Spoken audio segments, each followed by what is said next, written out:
Hello friends, ನಮಸ್ಕಾರ. ಕೀರ್ತಿ simple ಅಡುಗೆಗೆ ಸ್ವಾಗತ. ಇವತ್ತು ನಾನು ರೇಷನ್ ಅಕ್ಕಿಯಿಂದ ಪಡ್ಡು ಮಾಡೋದನ್ನು ತೋರಿಸ್ತೇನೆ ನೋಡ್ರಿ. ಇವಾಗ ರೇಷನ್ ಅಕ್ಕಿ ತೊಗೊಂಡೆ ನೋಡ್ರಿ. ನಾ ಇಲ್ಲೇ ಈಗ ಮೊದ್ಲಕ್ಕೆ ನೀವು ಕ್ಲೀನ್ ಮಾಡಿ ಇಟ್ಕೊಂಡು ನಾನು ರೇಷನ್ ಅಕ್ಕಿನ ಈಗ ಒಂದು ಬಟ್ಲ ನಾನು ಈ ಪಾತ್ರೆಗೆ ಹಾಕ್ಕೊಂಡು ನೋಡ್ರಿ. ಈಗ ರೇಷನ್ ಅಕ್ಕಿನ ಈಗ ಇನ್ನೊಂದು ಬಟ್ಲೂ ಹಾಕ್ಕೊತೇನೆ. ನಾನೀಗ ಒಟ್ಟು ಟೋಟಲಾಗಿ 2 ಬಟ್ಲು ನಾನು ರೇಷನ್ ಅಕ್ಕಿ ತೊಗೊಂಡೆ ನೋಡ್ರಿ. ಇಲ್ಲೇ ಈಗ ಇದಕ್ಕೆ 1 ಚಮಚ ನಾನು ಮೆಂತ್ಯ ಕಾಳನ್ನು ಹಾಕ್ಕೊತೇನೆ. ಈಗ ಮೆಂತ್ಯ ಕಾಳನ್ನು ಹಾಕೊಂಡ್ಮೇಲೆ ಇದನ್ನ ನೀರು ಹಾಕಿ ಒಂದು ಚಲೋ ತಂಗ ಇದನ್ನ ತೊಳ್ಕೊಬೇಕು ನೋಡ್ರಿ. ಒಂದು 3-4 ಸಲ ರೇಷನ್ ಅಕ್ಕಿ ಆಗಿರೋದ್ರಿಂದ ಒಂದು 3-4 ಸಲ ಇದನ್ನು ತೊಳ್ಕೊಬೇಕಾಕೈತಿ. ನೀರನ್ನು ಹಾಕಿ ಇದನ್ನು ಚಲೋ ತಂಗನ ತೊಳ್ಕೊಬೇಕ್ರಿ. ಇದನ್ನು ಈ ರೀತಿ ನೋಡ್ರಿ. ಈಗ ತೊಳ್ಕೊಂಡದ್ದು ಆಯ್ತು ನೋಡ್ರಿ.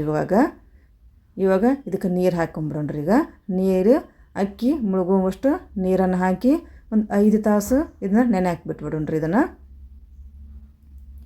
ಈಗ ನೀರು ಹಾಕ್ಕೊಂಡು ನೋಡ್ರಿ. ಈಗ ನೀರು ಹಾಕಿ ಒಂದು 5 ತಾಸು ಪ್ಲೇಟ್ ಮುಚ್ಚಿ ಇದನ್ನ ನೆನೆ ಹಾಕಿಬಿಟ್ಬಿಡೋಣ. ಇವಾಗ ನೋಡ್ರಿ ಅಕ್ಕಿ ಕೂಡ ನೆಂದದ್ದು ಆಗೈತಿ.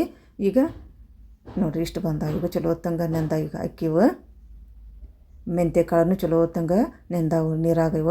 ಈ ರೀತಿ ಈಗ ರುಬ್ಬು ಮುಂದೆ ನಾವು ಇದಕ್ಕೆ ಅವಲಕ್ಕಿಯನ್ನು ಹಾಕ್ಕೋಬೇಕಾಕೈತಿ. ಈಗ ಅದಕ್ಕಿಂತ ಮುಂಚೆಗೆ ನಾವು 1 ಬಟ್ಲ ಕೊಬ್ಬರಿ ತುರಿ ತೊಗೊಂಡು ನೋಡ್ರಿ. 1 ಬಟ್ಲ ತೊಗೊಂಡಿನಿ. ನೀವು ಇದಕ್ಕಿಂತ ಒಂದು 2 ಬಟ್ಲು ಕೂಡ ಹಾಕ್ಕೋಬೋದು. ಎಷ್ಟು ಹಾಕ್ಕೊಂತಲ್ಲ ಅಷ್ಟು ರುಚಿಯಾಗಿ ಬರ್ತೈತಿ. ಮತ್ತು 3/4 ಬಟ್ಲು ನಾನು ಅವಲಕ್ಕಿ ತೊಗೊಂಡೇನಿ. ಈಗ ಇದನ್ನ ರುಬ್ಬಬೇಕಲ್ಲ, ಹೀಗಾಗಿ ಇದನ್ನ ನೆನೆ ಹಾಕ್ಕೊಂಡ್ರಿ. ಇವಾಗ ನೆನೆ ಹಾಕ್ಕೊಂಡಿದ್ದನ್ನ ಮೊದಲಕ್ಕೆ ನೆನೆ ಹಾಕಬಾರ್ದು. ರುಬ್ಬೋ ಮುಂದನ ಇದನ್ನು ಒಂದು 5-10 ನಿಮಿಷ ನೆನೆಗೆ ಹಾಕ್ಕೊಂಬಿಡ್ಬೇಕು.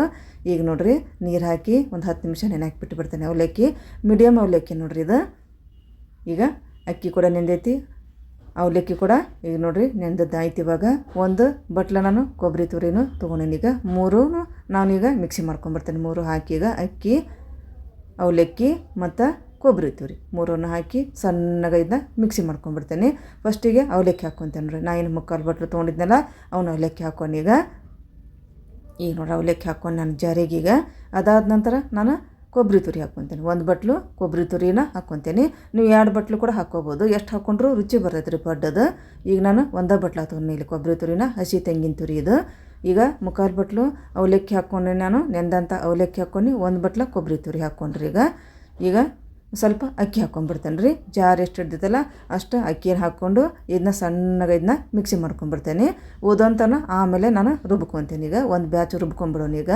ಈಗ 2 ಚಮಚ ಹಿಡಿತೈತಿ. ಇದು 2 ಚಮಚ ಹಾಕ್ಕೊಂಡು ಇದನ್ನು ಸಣ್ಣಗೆ ಇದನ್ನು ರುಬ್ಕೊಂಡ್ಬಿಡೋಣ್ರಿ. ಈಗ ಸ್ವಲ್ಪ ನೀರು ಹಾಕ್ಕೋಬೇಕ್ರಿ. ಇದಕ್ಕೆ ಸ್ವಲ್ಪ ನೀರು ಹಾಕ್ಕೊಂಡು ನುಣ್ಣಗೆ ರುಬ್ಕೊಂಡ್ಬಿಡೋಣ. ಭಾಳ ನೀರು ಹಾಕಕ್ಕೆ ಹೋಗ್ಬಾರ್ದು, ಅಳಕ್ಕೆ ಆಗ್ಬಾರ್ದು. ಇದು ಹಿಟ್ಟು ಸ್ವಲ್ಪ ಮೀಡಿಯಮ್ ಇದ್ರಾಗ ಇರಬೇಕಿದು ಹಿಟ್ಟಿದು. ಈಗ ನೋಡ್ರಿ ಮಿಕ್ಸಿ ಮಾಡ್ಕೊಂಡಿದ್ದು ಆಯ್ತು. ಇವಾಗ ಇಷ್ಟು ಬಂದೈತೆ ನೋಡ್ರಿ. ಅದು ಆದಷ್ಟು ಸಣ್ಣಗೆ ರುಬ್ಕೋಬೇಕಾಕೈತಿ. ಅಂದ್ರೆ ಪಡ್ಡು ರುಚಿನೂ ಬರ್ತಾವೆ, ಮೇಲ್ಗಡೆ ಕ್ರಿಸ್ಪಿ ಬರ್ತಾವೆ, ಒಳಗಡೆ ಸಾಫ್ಟಾಗಿ ಬರ್ತಾವೆ. ಭಾಳ ತಿನ್ನೋಕ್ಕಿಂಕ್ರು ಅಷ್ಟು ಟೇಸ್ಟಿಯಾಗಿ ಬರ್ತಾವೆ ನೋಡ್ರಿ. ಈ ರೀತಿ ಸಾಫ್ಟಾಗಿ ಇದನ್ನು ನಾವು ರುಬ್ಕೋಬೇಕಾಕೈತಿ ಅಕ್ಕಿಯನ್ನು. ಈಗ ಇದನ್ನ ಪಾತ್ರೆಗೆ ಹಾಕ್ಕೊಂಬಿಡೋಣ. ಏನು ರುಬ್ಕೊಂಡಿದ್ವಲ್ಲ ಫಸ್ಟ್ ಅದನ್ನ ಪಾತ್ರೆಗೆ ಹಾಕ್ಕೊಳೋಣ. ಉಳ್ದಂತನ ನಾವು ರುಬ್ಕೊಂಬಿಡೋಣ. ಉಳ್ದಂಥ ಅಕ್ಕಿಯನ್ನು ನಾವು ಮಿಕ್ಸಿಗೆ ಹಾಕ್ಕೊಂಡು ಈಗೇನು ಮಿಕ್ಸಿ ಮಾಡ್ಕೊಂಡದಲ್ಲ ಅದಕ್ಕೆ ಹಾಕ್ಕೊಂಬಿಡೋಣ್ರಿ. ಈಗ ಅದಕ್ಕೆ ಹಾಕ್ಕೊಂಡು ಇದನ್ನು ಕೂಡ ಸಣ್ಣಗೆ ರುಬ್ಕೊಂಬಿಡೋಣ ನಾವು. ಈಗ 2ನೇ ಬೆಚ್ಚ ಕೂಡ ನಾನು ಅಕ್ಕಿ ಹಾಕ್ಕೊಂತೇನೆ ಜಾರಿಗೆ. ಈಗ ಅಕ್ಕಿ ಹಾಕ್ಕೊಂಡು ಇದನ್ನು ಕೂಡ ಸಣ್ಣಗೆ ರುಬ್ಕೊಂಬಿಡೋಣ ನಾವು. ಈಗ ನೋಡ್ರಿ ಎಲ್ಲವನ್ನು ಹಾಕ್ಕೊಂಡಿದ್ದು ಆಯ್ತು. ಇವಾಗ ಜಾರಿಗೆ ಇದನ್ನ ಮುಚ್ಚಳ ಮುಚ್ಚಿ ಇದನ್ನು ಕೂಡ ಸ್ವಲ್ಪ ನೀರನ್ನು ಹಾಕಿ ಇದನ್ನ ಸಣ್ಣಗೆ ಇದನ್ನ ಮಿಕ್ಸಿ ಮಾಡ್ಕೊಂಬಂದ್ಬಿಡೋಣ್ರಿ. ಈಗ ನೋಡ್ರಿ 2ನೇ ಬ್ಯಾಚು ಕೂಡ ಆಯ್ತು. ಇವಾಗ ಮಿಕ್ಸಿ ಕೂಡ ಮಾಡ್ಕೊಂಡಿದ್ದು ಆಯ್ತು. ಇವಾಗ ಇಷ್ಟು ಸಣ್ಣಗೆ ರುಬ್ಕೊಂಡೆ ನಾನು ಇದನ್ನ, ಭಾಳ ಸಣ್ಣಗೆ ರುಬ್ಕೊಂಡೆ ನಾನು ಇದನ್ನು ಕೂಡ ನಾವು ಏನು ರುಬ್ಕೊಂಡಿದ್ರು ಫಸ್ಟಿಗೆ ಅದ ಪಾತ್ರೆಗೆ ಇದನ್ನು ಕೂಡ ಸೇರಿಸ್ಕೊಂಬಿಡೋಣ್ರಿ. ಇವಾಗ ಆಯ್ತು ನೋಡ್ರಿ ರುಬ್ಕೊಂಡಿದ್ದು ಆಯ್ತು. ಇವಾಗ 2 ಬ್ಯಾಚು ಕೂಡ ರುಬ್ಕೊಂಡೆ ಸಣ್ಣಗೆ ಆದಷ್ಟು. ಈಗ ಇದನ್ನ ಒಂದು 5 ತಾಸು ನೆನೆಗೆ ಬಿಟ್ಬಿಡೋಣ್ರಿ. ಈಗ ಪ್ಲೇಟ್ ಮುಚ್ಚಿ ಒಂದು 5 ತಾಸರ ನೆನಿಬೇಕ್ರಿ. ಇದು ಹಿಟ್ಟು ಎಷ್ಟು ನೆನಿತೈತಲ್ಲ ಅಷ್ಟು ಚಲೋ ಹೊತ್ತಂಗೆ ಬರ್ತಾವೆ ರೀ ಪಡ್ಡವು. ಹೀಗಾಗಿ ಪ್ಲೇಟ್ ಮುಚ್ಚಿ ಒಂದು 5 ತಾಸು ಇದನ್ನ ನೆನೆಗೆ ಬಿಟ್ಬಿಡೋಣ್ರಿ. ಇವಾಗ ನೋಡ್ರಿ ಚಲೋ ಹೊತ್ತಂಗೆ ನೆಂದೈತಿ. ಇವಾಗಿದೆ ಒಂದು 5 ತಾಸು ನೆಂದದ್ದು ಆಗೈತೆ ರೀ. ಇವಾಗ ಹಿಂಗೆ ಬಂದೈತೆ ನೋಡ್ರಿ ಅದು. ಈಗ ಇದಕ್ಕೆ ನಾನು ರುಬ್ಬು ಮುಂದೆ ಉಪ್ಪನ್ನು ಸೇರಿಸಿಲ್ರಿ. ಇವಾಗ ಉಪ್ಪನ್ನು ಸೇರಿಸಿ ತೊಗೊತೇನೆ ನೋಡ್ರಿ ನಾನು. ಈಗ ಒಂದು ಸಲ ಇದನ್ನ ಮಿಕ್ಸ್ ಮಾಡ್ಕೊಳೋಣ್ರಿ ಚಮಚದಿಂದ ಈ ರೀತಿ. ಇವಾಗ ಉಪ್ಪು ಹಾಕ್ಕೊಳೋಣ್ರಿ. ಫಸ್ಟಿಗೆ ಉಪ್ಪು ಹಾಕ್ಕೋಬೇಕು ನಾವು. ಫಸ್ಟಿಗೆ ರುಬ್ಬು ಮುಂದೆ ನಾನು ಏನು ಹಾಕ್ಕೊಂಡಿಲ್ಲ. ಈಗ ನಾನು ಒಂದು ಅರ್ಧ ಚಮಚ ಉಪ್ಪನ್ನು ಹಾಕ್ಕೊತೇನೆ ಮತ್ತು ಅರ್ಧ ಚಮಚ ಸಕ್ಕರೆ ಹಾಕ್ಕೊತೇನೆ ರೀ. ಕಲರ್ ಚಲೋ ತಂಗೆ ಬರ್ತಾವೆ, ರುಚಿನೂ ಕೊಡ್ತೈತಿ ಇದು. ಒಂದು ಸ್ವಲ್ಪನ ಸೋಡಾ ಹಾಕ್ಕೊತೇನೆ ನೋಡಿರಿ. ನಾನು ಬಾಳೆಹಣ್ಣು ಹಾಕ್ಕೊಂಡಿಲ್ಲ, ಚಿಟಿಕೆ ಹಾಕ್ಕೊಂಡೀನಿ ನಾನು. ಈಗ 3 ಹಾಕಿದ ಮೇಲೆ ಇದನ್ನ ಚಲೋ ತಂಗನ 1 ನಿಮಿಷ ಈ ರೀತಿ ಮಿಕ್ಸ್ ಮಾಡ್ಕೋಬೇಕು ನೋಡ್ರಿ ನಾವು. ಈಗ ನೋಡಿರಿ ಹಿಟ್ಟನ್ನು ಮಿಕ್ಸ್ ಮಾಡ್ಕೊಂಡಿದ್ದು ಆಯ್ತು. ಈಗ ಗ್ಯಾಸಿನ ಮೇಲೆ ಪಡ್ಡಿನ ಹಂಚು ಇಟ್ಕೊಂಡ್ಬಿಡೋಣ್ರಿ. ಮೀಡಿಯಮ್ ಉರಿಯಾಗ ಇದನ್ನ ಚಲೋ ತಂಗ ಕಾಸ್ಕೋಬೇಕು ರೀ ಪಡ್ಡಿನ ಹಂಚು. ಈಗ ಕಾದದ್ದಾಯ್ತು, ಎಲ್ಲ ಕಡೆನೂ ಎಣ್ಣೆ ಹಾಕ್ಕೋಬೇಕು. ಎಣ್ಣೆ ಹಾಕಿದ ಮ್ಯಾಗ ಎಲ್ಲ ಪಡ್ಡನ್ನು ಹಾಕ್ಕೊತ ಹೋಗ್ಬೇಕಾಕೈತೆ ನಾವು. ಈ ರೀತಿ ರೀ ಮೀಡಿಯಮ್ ಉರಿಯಾಗ ಇದನ್ನು ಚಲೋ ತಂಗ ಹಂಚು ಕಾದಷ್ಟು ಪಡ್ಡು ಚಲೋ ತಂಗ ಬರ್ತಾವ್ರಿ ಇವು. ಹೀಗಾಗಿ ಆದಷ್ಟು ಮೀಡಿಯಮ್ ಉರಿಯಾಗ ಚಲೋ ತಂಗ ಹಂಚನ್ನು ಮೊದ್ಲಕ್ಕೆ ಕಾಸ್ಕೋಬೇಕಾಕೈತೆ ನಾವು. ಈಗ ನೋಡಿರಿ ಎಲ್ಲನೂ ಪಡ್ಡು ಹಾಕಾಕುಂತೆ ನಾನು. ಈ ರೀತಿ ಎಲ್ಲಕ್ಕೂ ಹಾಕಿದ ಮೇಲೆ ಒಂದು ಸೈಡ್ ಇದನ್ನು ಬೇಯಕ್ಕೆ ಬಿಟ್ಬಿಡೋಣ್ರಿ. ಎಣ್ಣೆ ಹಾಕಿ ನಾನು ಮೊದ್ಲಕ್ಕೆ ಈಗ ಆಮೇಲಿನ ಎಣ್ಣೆ ಹಾಕೋದು ಬೇಡ. ಇವಾಗ ಇದನ್ನ ಹಾಕಿದ್ದು ನೋಡಿರಿ, ಎಲ್ಲ ಪಡ್ಡವನ್ನು ಹಾಕಿದ್ದು ನಾನು. ಈಗ ಮುಚ್ಚಳ ಮುಚ್ಚಿದನ್ನು 1 ನಿಮಿಷ ಈ ರೀತಿ ನಾವು ಮೀಡಿಯಮ್ ಉರಿಯಾಗಿ ಇದನ್ನು ಬೇಯಿಸ್ಕೊಂಬಿಡೋಣ ಈ ರೀತಿ.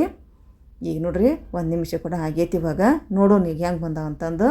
ಈ ರೀತಿ ಬಂದಾವ ನೋಡಿರಿ. ಈಗ ಬೆಂದಾವ ಮ್ಯಾಗಿಂದೆಲ್ಲ ವೈಟ್ ಕಲರ್ ಇದಾಗೈತಿ. ಈಗಿನ ಹೊಳಸ್ಕೊಂಬಿಡೋಣ ಎಲ್ಲ ಪಡ್ಡನ್ನು. ಈಗ ಒಮ್ಮೆಗೆ ಇದು ಮಾಡಿಬಿಟ್ರೆ ಇವು ಚಲೋ ತಂಗನ ಬರ್ತಾವೆ ಇವು. ಇನ್ನೂ ಸ್ವಲ್ಪ ಬಿಟ್ಕೊಟ್ಟು ಈಗ ಹೊಳಿಸಿ ಹಾಕ್ಕೊಂಬಿಡೋಣ್ರಿ. ಈಗ ಸ್ವಲ್ಪ ಬಿಡ್ಬೇಕಿದ್ದು ಮುಚ್ಚಳ ಮುಚ್ಚಿಂದ. ಈಗ ನೋಡಿರಿ ಹೊಳಸಿ ಹಾಕ್ಕೊಂಬಿಡೋಣ. ನೋಡಿರಿ ಎಷ್ಟು ಸೂಪರಾಗಿ ಬಂದಿತ್ತು, ಕ್ರಿಸ್ಪಿನ ಅನ್ನಿಸ್ತಾವೆ ನೋಡಿದ್ರನ.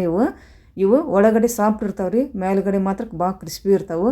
ನೋಡೋಕೆ ಗೋಲ್ಡನ್ ಕಲರು ಅಷ್ಟು ಚಂದ ಬರ್ತಾವೆ. ನಾವೇನು ಸಕ್ಕರೆ ಹಾಕಿದ್ವಲ್ಲ ಹಿಟ್ಟಿಗೆ ಒಂದು ಅರ್ಧ ಚಮಚ, ಹೀಗಾಗಿ ಗೋಲ್ಡನ್ ಕಲರ್ ಈ ಕಲರ್ ಬರ್ತಾವೆ ನೋಡಿ ಸಕ್ಕರೆ ಹಾಕೋದ್ರಿಂದ. ಮತ್ತು ಒಳಗಡೆ ಸಾಫ್ಟ್ ಇರ್ತಾವೆ, ಮೇಲ್ಗಡೆ ಕ್ರಿಸ್ಪಿಯಾಗಿ ಬಂದಿರ್ತಾವೆ ಇವು. ಈಗ ನೋಡಿರಿ ಕೊಬ್ಬರಿ ತುರಿ ಹಾಕಿದಂಥ ರೇಷನ್ ಅಕ್ಕಿಯ ಪಡ್ಡು ರೆಡಿಯಾಗಿ ಬಂದ್ವಿ ಇವು ತಿನ್ನೋಕ್ಕಿಗವ. ಈಗ ನೋಡಿರಿ ಇಷ್ಟು ಬಂದಾಗಿವು. ಇನ್ನೊಂದು ಕಡೆನೂ ಇನ್ನು ಚಲೋ ಹೊತ್ತಂಗೆ ಸ್ವಲ್ಪ ಬೇಯಿಸ್ಕೊಂಡು ಇದನ್ನ ತಕ್ಕೊಂಬಿಡೋಣ ಪ್ಲೇಟಿಗೆ. ಇದನ್ನ ಇಷ್ಟು ಚಲೋ ತಂಗ ಬಂದ ನೋಡಿದ್ರನ ತಿನ್ಬೇಕು ಅನ್ಸುತ್ತೆ, ಅಷ್ಟು ಚಂದ ಕಲರು ಬಂದಾಗಿವು. ಒಮ್ಮೆರ ಈ ಒಂದು ರೆಸಿಪಿನ ಕೊಬ್ಬರಿ ಹಾಕಿ ರೇಷನ್ ಅಕ್ಕಿ ಹಾಕಿ ಒಮ್ಮೆರ ನೀವು ಈ ಒಂದು ರೆಸಿಪಿನ ಟ್ರೈ ಮಾಡಿ ನೋಡಿರಿ. ಅಷ್ಟು ಟೇಸ್ಟಿಯಾಗಿ ಬಂದಾವೆ ನೋಡಾಕಿವು. ಬೆಳಗಿನ ಇದು ನಾಷ್ಟಾಕಿಂಕರು ಸೂಪರಾಗಿ ಇರ್ತೈತೆ ನೋಡಿರಿ ಇದು. ಈ ನೋಡಿ ಎಲ್ಲನೂ ಪ್ಲೇಟಿಗೆ ಹಾಕ್ಕೊಂಡ್ಬಿಟ್ಟು ನಾನು ಓದೋವಂಥವನು ಆಮೇಲೆ ಹಾಕ್ಕೊಂಡ್ಬಿಡ್ತೀನಿ. ಹಿಂಗೆ ಬಂದ ನೋಡ್ರಿ ಪಡ್ಡಿಗೆ ಇಷ್ಟು ಕಲರ್. ಈ ಒಂದು ಪಡ್ಡಿಗೆ ಒಂದು ಚಟ್ನಿ ಮಾಡ್ಕೊಂಬಿಡೋಣ್ರಿ ನಾವು. ಶೇಂಗಾ ಚಟ್ನಿ ಇದಕ್ಕೆ ಹೇಳಿ ಮಾಡಿದಂಥ ಕಾಂಬಿನೇಷನ್ ನೋಡ್ರಿ ಇದು ಶೇಂಗಾ ಚಟ್ನಿ. ಇದಕ್ಕೆ ಭಾರಿ ಸೂಪರಾಗಿರ್ತೈತೆ ರೀ. ಇದು ಪಡ್ಡು ಮಾಡಬೇಕಾದ್ರೆ ಈ ಒಂದು ಚಟ್ನಿ ಮಾಡ್ಕೊಂಬಿಟ್ರೆ ಭಾರಿ ಟೇಸ್ಟಿಯಾಗಿರ್ತೈತಿ. ಈಗ ಒಂದು ಬಟ್ಲು ನಾನು ಶೇಂಗಾ ಕಾಳು ಹಾಕ್ಕೊಂಡೀನಿ. ಇದು ಶೇಂಗಾ ಕಾಳು ಹಾಕಿ ಇದನ್ನ ಸಣ್ಣ ಉರಿಯಾಗನ, ಇದು ಜೋರು ಉರಿಯಾಗಿ ಇಡಕ್ಕೆ ಹೋಗ್ಬಾರ್ದ್ರಿ. ಇದನ್ನ ಸಣ್ಣ ಉರಿಯಾಗನ ಇದನ್ನ ಹುರ್ಕೋಬೇಕಾಕೈತಿ. ಸ್ವಲ್ಪ ಕಲರ್ ಚೇಂಜ್ ಆಗ್ಬೇಕು ನೋಡಿರಿ ಶೇಂಗಾದು. ಅಲ್ಲಿ ತನಕನೂ ಇದನ್ನು ಹುರ್ಕೋಬೇಕಾಕೈತಿ ನಾವು ಶೇಂಗಾವನ್ನು. ನೋಡಿರಿ ಕಲರ್ ಚೇಂಜ್ ಆದ ಇವಾಗ ಇಷ್ಟು ಕಲರ್ ಬಂದ್ರೆ ಸಾಕು. ಇವನ್ನ ಇಷ್ಟು ಕಲರ್ ಬಂದಾಗಿದ್ದನ್ನ ಜಾರಿಗೆ ಹಾಕ್ಕೊಂಬಿಡೋಣ. ಈ ಕಲರ್ ಚಲೋ ಬಂದೈತಿ. ಏನು ಸಿಪ್ಪಿ ಏನು ತಕ್ಕೋದು ಬೇಡ್ರಿ, ಹಂಗೆ ಹಾಕಿದ್ರೆ ನಡಿತೈತಿ ಇವಾಗ. ಈಗ ನೋಡಿರಿ ಎಲ್ಲವನ್ನು ನಾನು ಜಾರಿಗೆ ಹಾಕ್ಕೊಂಡು ಏನು ಶೇಂಗಾ ಹುರ್ಕೊಂಡಿದ್ನಲ್ಲ ಅವನ್ನೆಲ್ಲನ ಜಾರಿಗೆ ಹಾಕ್ಕೊಂಡು ಈಗ ಅದ ಬಾಳಿಗೆಗೆ ನಾವು ಈಗ ಮತ್ತೊಂದು ಬೆಳ್ಳುಳ್ಳಿ ಹಾಕ್ಕೊಂಡೆ. ಸಿಪ್ಪಿ ಸುಲ್ಕೊಂಡೇನ್ರಿ. ಈಗ ಬೆಳ್ಳುಳ್ಳಿ ಒಂದು ಗಡ್ಡೆ ಬೆಳ್ಳುಳ್ಳಿ ಹಾಕ್ಕೊಂಡೆ ನಾನೀಗ. ಅದನ್ನ ಒಂದು ಅರ್ಧ ಚಮಚ ಎಣ್ಣೆ ಹಾಕಿ ಅದನ್ನ ಎಣ್ಣೆ ಹುರ್ಕೊಂಡ್ಬಿಡ್ತೇನೆ ರೀ ನಾನೀಗ ಬೆಳ್ಳುಳ್ಳಿನ. ಈಗ ಒಂದು ದಿವಸ ಕರಿಬೇವನ್ನ ಕೂಡ ಇದಕ್ಕೆ ಹಾಕ್ಕೊಂಡ್ಬಿಡ್ತೇನೆ. ಹಾಕ್ಕೊಂಡು ಬೆಳ್ಳುಳ್ಳಿ ಮತ್ತು ಕರಿಬೇವನ್ನ ಚಲೋ ತಂಗನ ಹುರ್ಕೊತೇನೆ ನೋಡಿರಿ. ಈಗ ನಾನು ಮೀಡಿಯಮ್ ಸಣ್ಣ ಉರಿಯಾಗನ ಹುರ್ಕೋಬೇಕಾಕೈತಿ ಇದನ್ನು ಬೆಳ್ಳುಳ್ಳಿ ಮತ್ತು ಕರಿಬೇವನ್ನ. ಈಗ ನೋಡಿರಿ ಎರಡು ಸ್ವಲ್ಪ ಹುರ್ಕೊಂಡಿದ್ದಾಯ್ತು. ಇವಾಗ ಹಸಿಮೆಣಸಿನ್ಕಾಯಿ ಹಾಕ್ಕೊಂಡ್ರಿ. ಈ ರೀತಿ ಸ್ವಲ್ಪ ಕಟ್ ಮಾಡಿ ಹಾಕ್ಕೋಬೇಕಾಕೈತಿ. ಯಾಕಂದ್ರೆ ಸಿಡಿ ಚಾನ್ಸಸ್ ಇರ್ತಾವೆ ರೀ, ಹಂಗೆ ಇಡೇವು ಹಾಕ್ಕೊಂಡ್ರೆ ಇವನ್ನ ಈ ರೀತಿ ಕಟ್ ಮಾಡಿಕೊಂಡು ಹಾಕ್ಕೋಬೇಕು. ಈಗ ಹಸಿಮೆಣಸಿನ್ಕಾಯಿ ಹಾಕಿದ ಮೇಲೆ ಸ್ವಲ್ಪ ಎಣ್ಣೆ ಹಾಕ್ಕೊಂಡ್ರಿ. ಎಣ್ಣೆ ಹಾಕಿ ಸ್ವಲ್ಪ ಹಸಿಮೆಣಸಿನ್ಕಾಯಿದು ಕಲರ್ ಚೇಂಜ್ ಆಗ್ಬೇಕು, ಸ್ವಲ್ಪ ವೈಟ್ ಕಲರ್ ಬರ್ಬೇಕು. ಮೇಲೆ ಅಲ್ಲಿ ತನಕನೂ ಫ್ರೈ ಮಾಡ್ಕೋಬೇಕು. ಇದಕ್ಕೆ ಖಾರ ಹೆಚ್ಚಿಗಿದ್ರೆ ರುಚಿ ಬರುತ್ತೆ ಇದು ಶೇಂಗಾ ಚಟ್ನಿದು. ಸಪ್ಪಗಾದ್ರೆ ಅಷ್ಟು ರುಚಿ ಬರೋದಿಲ್ಲ. ಸ್ವಲ್ಪ ಖಾರ ಇದ್ರೆ ಪಡ್ಡಿನ ಜೊತೆ ತಿನ್ನೋಕೆ ಭಾಳ ಸೂಪರಾಗಿರ್ತೈತಿ ಇದು. ಹಿಂಗಾಗಿ ನಾನು 2 ಮೆಣಸಿನ್ಕಾಯಿ ಹಾಕೀನಿ. ಇವಾಗ ನೋಡಿರಿ ಮೆಣಸಿನ್ಕಾಯಿ ಇದು ಕಲರ್ ಮೇಲೆ ವೈಟ್ ಕಲರ್ ಬಂದೈತೆ ನೋಡಿರಿ. ಇವಾಗ ಇಷ್ಟರ ತನಕ ಹುರ್ಕೋಬೇಕಾಕೈತೆ ಅದನ್ನು ನಾವು ಹಸಿಮೆಣಸಿನ್ಕಾಯಿನ.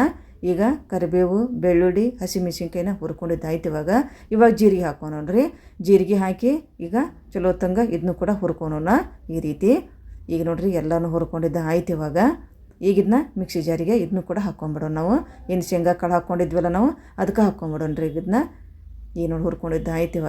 ಎಲ್ಲವನ್ನು ಮಿಕ್ಸಿ ಜಾರಿಗೆ ಕೂಡ ನಾನು ಹಾಕ್ಕೊಂಡು ಈಗ ಶೇಂಗಾ ಕಾಳು ಕರಿಬೇವು ಹಸಿಮೆಣಸಿನ್ಕಾಯಿ ಬೆಳ್ಳುಳ್ಳಿ ಜೀರಿಗೆ ಹುರಿದಂತಹ ಎಲ್ಲ ಪದಾರ್ಥಗಳನ್ನು ಈ ಜಾರಿಗೆ ಹಾಕ್ಕೊಂಡೆ. ಈಗ ಸ್ವಲ್ಪ ಹುಣಸೆಹಣ್ಣು ಹಾಕ್ಕೊತೇನೆ ನೋಡಿರಿ. ಇವಾಗ ಹುಣಸೆಹಣ್ಣು ಹಾಕಿ ರುಚಿಗೆ ತಕ್ಕಷ್ಟು ಉಪ್ಪನ್ನು ಕೂಡ ಹಾಕ್ಕೊಂಡು ನಾನು ಹಾಕಿ ಸ್ವಲ್ಪ ಕೊತ್ತಂಬರಿ ಇವಾಗ ನಾನು ಹುರಿಯೋಕೆ ಹಾಕಿಲ್ಲ, ಈಗ ಹಸಿದನ್ನು ಹಾಕ್ಕೊಂಡು ನಾನು ಹಾಕಿ ಸ್ವಲ್ಪ ನೀರು ಹಾಕಿ ಇದನ್ನು ರುಬ್ಕೋಬೇಕಾಕೈತಿ. ಆಮೇಲೆ ನೋಡಿ ನಾವು ನೀರು ಹಾಕ್ಕೋಬೋದು, ಮೊದಲು ನೀರು ಹಾಕೋಕೆ ಹೋಗ್ಬಾರ್ದು. ಈಗ ನೋಡಿರಿ ಒಮ್ಮೆ ರುಬ್ಕೊಂಡು ಈಗ ನಾನು ಈ ರೀತಿ ಬಂದೈತೆ ನೋಡಿರಿ. ಈಗ ಇಷ್ಟು ಈಗ ಇದನ್ನ ಆಮೇಲೆ ನಾವು ನೀರು ಸೇರಿಸ್ಕೋಬೋದು. ಈಗ ಅದಕ್ಕೆ ಈ ಒಂದು ಚಟ್ನಿ ಒಂದು ಒಗ್ಗರಣೆ ರೆಡಿ ಮಾಡ್ಕೊಂಡು ನಾನು ಅರಿಗಿನಾಗ ಈಗ ಅದ ಬಾಳಿಗೆ ಒಳಗೆ ನಾನು ಎಣ್ಣೆ ಹಾಕ್ಕೊತೇನೆ ನೋಡಿರಿ. ಈಗ ಕುಕ್ಕಿಂಗ್ ಆಯಿಲ್ ಹಾಕ್ಕೊಂಡು ಈಗ ಒಂದು 2 ಚಮಚ ಎಣ್ಣೆ ಹಾಕೋಣ. ಈಗ ಎಣ್ಣೆ ಹಾಕಿದ ಮೇಲೆ ಇದಕ್ಕೆ ಸ್ವಲ್ಪ ಎಣ್ಣೆ ಸ್ವಲ್ಪ ಕಾಯ್ಬೇಕು ನೋಡಿರಿ. ಸ್ವಲ್ಪ ಕಾದ್ಮೇಲೆ ಇದಕ್ಕೆ ಒಂದು 1/4 ಚಮಚ ಸಾಸಿವೆ ಹಾಕ್ಕೋಬೇಕು. ಸಾಸಿವೆ ಸ್ವಲ್ಪ ಸಿಡಿದ ನಂತರ ಇದಕ್ಕೆ ಜೀರಿಗೆ ಹಾಕ್ಕೋಬೇಕು. ಒಂದು 1/4 ಚಮಚ ಜೀರಿಗೆ ಹಾಕ್ಕೋಬೇಕಾಕೈತಿ. ಸಾಸಿವೆ ಜೀರಿಗೆ ಚಲೋ ಹೊತ್ತಂಗೆ ಸಿಡಿಬೇಕ್ರಿ ಅವು ಎಣ್ಣೆಯಾಗಿವ. ಅದಾದ ನಂತರ ಒಂದು ಎಸಳು ಕರಿಬೇವನ್ನ ಹಾಕ್ಕೋಬೇಕಾಕೈತಿ. ನಾವು ಕರಿಬೇವನ್ನು ಕೂಡ ಈ ರೀತಿ ಎಣ್ಣೆ ಚಲೋ ಹೊತ್ತಂಗನ ಫ್ರೈ ಮಾಡ್ಕೋಬೇಕು. ಈಗ ಒಗ್ಗರಣೆ ರೆಡಿ ಆಯ್ತು ನೋಡಿರಿ. ಒಗ್ಗರಣೆ ರೆಡಿ ಆಯ್ತು. ಈಗ ನಾವೇನು ಮಿಕ್ಸಿ ಮಾಡ್ಕೊಂಡಿದ್ದಲ್ಲ ಇದು ಶೇಂಗಾದ್ದು ಅದನ್ನ ಇದಕ್ಕೆ ಹಾಕ್ಕೊಂಬಿಡೋಣ. ನಾವು ಹಾಕಿ ಇದನ್ನ ಸ್ವಲ್ಪ ಜಾರಿಗೂ ಸ್ವಲ್ಪ ನೀರು ಹಾಕಿ ಇದಕ್ಕೆ ಹಾಕ್ಕೊಂಬಿಡೋಣ. ನಮಗೆ ನೀರು ಎಷ್ಟು ಬೇಕಲ್ಲ ಅಷ್ಟು ನೀರು ಮಾಡ್ಕೋಬೋದು ರೀ ಇದನ್ನು. ಈಗ ನೋಡಿರಿ ಎಲ್ಲನೂ ಒಗ್ಗರಣೆ ಹಾಕ್ಕೊಂಡು ಅದ್ರ ಜೊತೆ ಮಿಕ್ಸ್ ಮಾಡ್ಕೊಂಬಿಡೋಣ. ಈಗ ಪಡ್ಡು ರೆಡಿ ಆಯ್ತು. ಶೇಂಗಾ ಚಟ್ನಿ ಕೂಡ ರೆಡಿ ಆಯ್ತು. ಸೂಪರಾಗಿರ್ತೈತೆ ರೀ ಇದು ಶೇಂಗಾ ಚಟ್ನಿ ಮತ್ತು ಪಡ್ಡು ಕೂಡ.